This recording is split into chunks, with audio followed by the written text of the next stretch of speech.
नमस्कार प्यारे साथी मित्रों, आज साथियों 15 अप्रैल है। आज की कुछ इंपॉर्टेंट अपडेट देखेंगे जो प्रत्येक छात्रों से जुड़ी हुई। साथियों पहला है साथियों बीपीएससी 71वीं संयुक्त मुख्य परीक्षा साथियों, जिसका 17 अप्रैल को साथियों इसका एडमिट कार्ड जारी होगा। बीपीएससी 71वीं संयुक्त मुख्य लिखित परीक्षा का जो है एडमिट कार्ड 17 अप्रैल को जारी करेगा आयोग, और लिखित परीक्षा 25, 27, 28, 29 अप्रैल को आयोजित होगी। आयोग ने बताया कि अभ्यर्थी 17 अप्रैल से आयोग की वेबसाइट के माध्यम से अपना ई एडमिट कार्ड डाउनलोड कर सकेंगे। एडमिट कार्ड में परीक्षा के केंद्र का कोड भी अंकित रहेगा, जबकि परीक्षा केंद्र से संबंधित विस्तृत जानकारी 22 अप्रैल से अभ्यर्थियों के जो है डैशबोर्ड में उपलब्ध करा दी जाएगी। आयोग ने यहाँ स्पष्ट किया कि सभी अभ्यर्थी को एडमिट कार्ड की एक अतिरिक्त प्रति अपने साथ परीक्षा केंद्र ले जाना होगा, और साथ ही परीक्षा के दौरान उपस्थिति पत्रक पर हस्ताक्षर करना भी अनिवार्य होगा।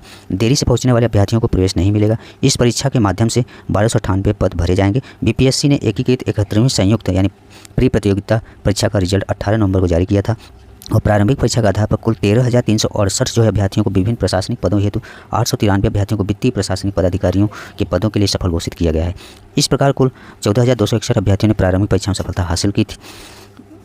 इस परीक्षा के लिए कुल साथियों 4,71,000 से अधिक अभ्यर्थी ने इसमें आवेदन किया था, जिसमें 3,16,662 अभ्यर्थी इसमें शामिल हुए थे, जिसमें साथियों 13,368 व वित्तीय प्रशासनिक के 893 अभ्यर्थी सफल हुए थे, और मुख्य परीक्षा में कुल टोटल साथियों 14,261 अभ्यर्थी इसमें शामिल होंगे।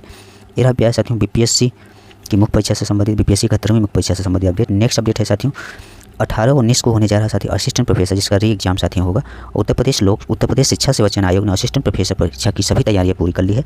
18 और 19 अप्रैल को आयोजित होने वाली इस परीक्षा में प्रदेश के 6 प्रमुख शहरों प्रयागराज, वाराणसी, आगरा, गोरखपुर, लखनऊ और मेरठ के 53 परीक्षा केंद्रों पर कुल 82,876 अभ्यर्थी इसमें शामिल होंगे। परीक्षा 18 अप्रैल को साथियों 2 पाली में आयोजित की जाएगी। प्रथम पाली में साथियों 20,746 और द्वितीय पाली में 20,883 अभ्यर्थी हुए। 19 अप्रैल को प्रथम पाली में साथियों 20,000 से अधिक अभ्यर्थी और द्वितीय पाली में 20,000 से अधिक अभ्यर्थी इसमें परीक्षा में शामिल होंगे। आयोग के उप सचिव संजय कुमार सिंह ने बताया कि पहली बार परीक्षा की निगरानी के लिए अत्याधुनिक इंटीग्रेटेड कमांड कंट्रोल रूम स्थापित किए गए हैं, और कैमरे के माध्यम से सभी केंद्रों की निगरानी की जाएगी। साथ ही अभ्यर्थियों की बायोमेट्रिक उपस्थिति सत्यापन की प्रक्रिया का सीधा प्रसारण व रिकॉर्ड भी आयोग अपने पास सुरक्षित रखेगा।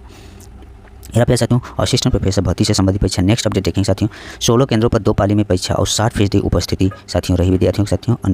40% साथियों अभ्यर्थी नहीं पहुँच पाए, यानी साथियों 40% अनुपस्थित इसमें साथियों रहे। सहायक शिक्षा विकास अधिकारी परीक्षा में 9,000 परीक्षार्थी थे इसमें आवंटित साथियों। ये मुजफ्फरपुर डिस्ट्रिक्ट की बात है, जिसमें साथियों बीपीएससी एईडीओ की एग्जाम साथियों कल से स्टार्ट हो गया।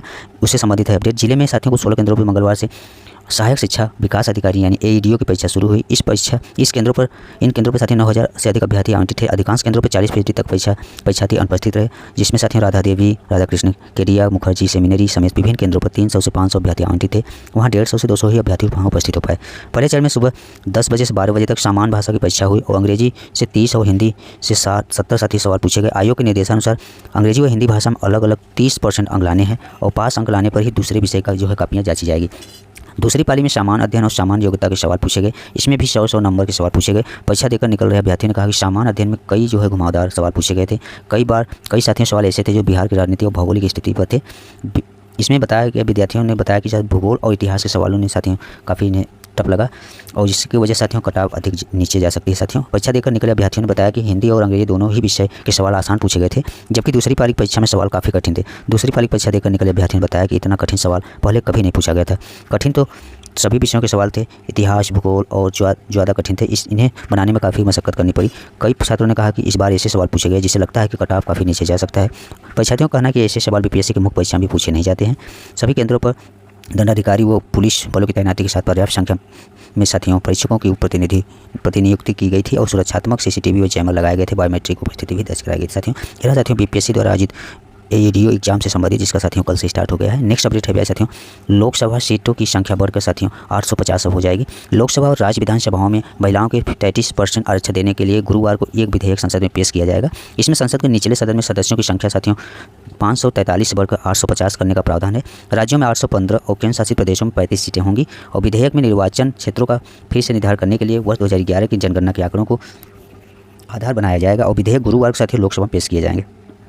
संसद की 16 से 18 अप्रैल को होने वाली पहली बैठक के लिए सरकार ने प्रमुख विधायी कामकाज महिला आरक्षण अधिनियम में संशोधन के लिए लाए जाने वाले विधेयकों को प्रति सांसदों को भेज दी गई है। बिल के प्रावधानों के अनुसार लोकसभा में राज्यों क्षेत्रीय निर्वाचन क्षेत्रों में प्रत्यक्ष निर्वाचन द्वारा चुने गए और 815 से अधिक सदस्य नहीं होंगे, और केंद्र शासित प्रदेशों का प्रतिनिधित्व करने के लिए 35 से अधिक सदस्य इसमें नहीं होंगे। सरकार जो 3 विधेयक लाने जा रही है उसमें संविधान के साथ 131वां संशोधन विधेयक, परिसीमन विधेयक और केंद्र शासित कानून यानी कानून संशोधन विधेयक 2026 शामिल है। नए प्रस्ताव के तहत आर्टिकल 334A में संशोधन कर व्यवस्था की जा रही है कि परिसीमन के तुरंत बाद महिला आरक्षण लागू किया जा सके। इससे साथियों इसे अगली चुनाव प्रक्रिया में लागू किया जा सके। महिलाओं के लिए आरक्षण 15 साल तक साथियों लागू रहेगा। विधेयक में लोकसभा और विधानसभा में 1/3 सीट महिलाओं के लिए आरक्षित करने का प्रावधान है। इसमें SC और ST की महिलाओं के लिए भी आरक्षण शामिल होगा। यह आरक्षण रोटेशन के आधार पर लागू होगा, यानी अलग अलग चुनावों में अलग अलग सीटें महिलाओं के लिए आरक्षित की जाएगी। महिलाओं के लिए आरक्षण 15 साल तक लागू रहेगा, यानी 2029 से 34 और 34 से 39 के लोकसभा चुनाव तक आरक्षित सीटें हर चुनाव में बदलती रहेगी, ताकि महिलाओं का हर जगह प्रतिनिधित्व साथियों मिल सके। नेक्स्ट अपडेट है प्यारे साथियों, LT ग्रेड UPSC द्वारा आयोजित LT ग्रेड संस्कृत विषय से संबंधित जिसका मुख्य परीक्षा के लिए साथियों 173 आवेदन निरस्त हो गए हैं। उत्तर प्रदेश लोक सेवा आयोग ने सहायक अध्यापक प्रशिक्षित स्नातक श्रेणी महिला पुरुष शाखा परीक्षा 2025 के संस्कृत विषय में आवेदन पत्रों की संनिरीक्षा के बाद कुल 173 अभ्यर्थियों का अभ्यर्थन निरस्त कर दिए हैं। आयोग के अनुसचिव शैलेंद्र सिंह की ओर से जारी सूचना में स्पष्ट किया गया है कि निरस्तीकरण विज्ञापन और मुख्य परीक्षा आवेदन संबंधी शर्तों का पालन न करने, अनिवार्य शैक्षणिक योग्यता का अभाव, श्रेणी उपश्रेणी में अंतर, गलत जन्मतिथि, लिंग संबंधी त्रुटि, आवश्यक प्रमाण पत्र न देने जैसे कारणों से किया गया है। सबसे बड़ी संख्या 113 अभ्यर्थियों की रही, जिन्होंने मुख्य परीक्षा के ऑनलाइन आवेदन की हार्ड कॉपी तथा समस्त शैक्षिक अभिलेख निर्धारित अंतिम तिथि 18 मार्च तक आयोग कार्यालय में जमा नहीं कराया। जिसके साथ ही इसके अलावा कई अभ्यर्थी ऐसे भी रहे अलग अलग ग्रुप में प्रारंभिक परीक्षा उत्तीर्ण होने के बावजूद संस्कृत पद के लिए निर्धारित अनिवार्य शैक्षणिक अर्हता पूरी नहीं कर सके। 19 अभ्यर्थियों को इसीलिए निरस्त किया गया क्योंकि उन्होंने ऑनलाइन दावा तो आरक्षित श्रेणी का किया, लेकिन मुख्य परीक्षा आवेदन के साथ संबंधित प्रमाण पत्र संलग्न नहीं किया। वही 2 अभ्यर्थियों के आवेदन श्रेणी परिवर्तन के प्रयास में निरस्त हुआ। दिव्यांग श्रेणी में उप श्रेणी बदलने, प्रमाण पत्र में अलग उप श्रेणी पाए जाने और महिला अभ्यर्थी द्वारा पुरुष संवर्ग में आवेदन जैसे मामले भी कई आवेदन इसकी वजह से खारिज किए गए। आयोग ने सभी प्रभावित अभ्यर्थियों को राहत देते हुए कहा है कि वे 17 अप्रैल शाम 5 बजे तक सचिव उत्तर प्रदेश लोक सेवा आयोग प्रयागराज के समक्ष पंजीकृत डाक या व्यक्तिगत रूप से प्रत्यावेदन प्रस्तुत कर सकते हैं। तय समय के बाद प्राप्त अपीलों पर विचार नहीं किया जाएगा। यह प्यारे साथियों LT ग्रेड से संबंधित अपडेट। प्यारे साथियों आज के कुछ महत्वपूर्ण अपडेट। धन्यवाद।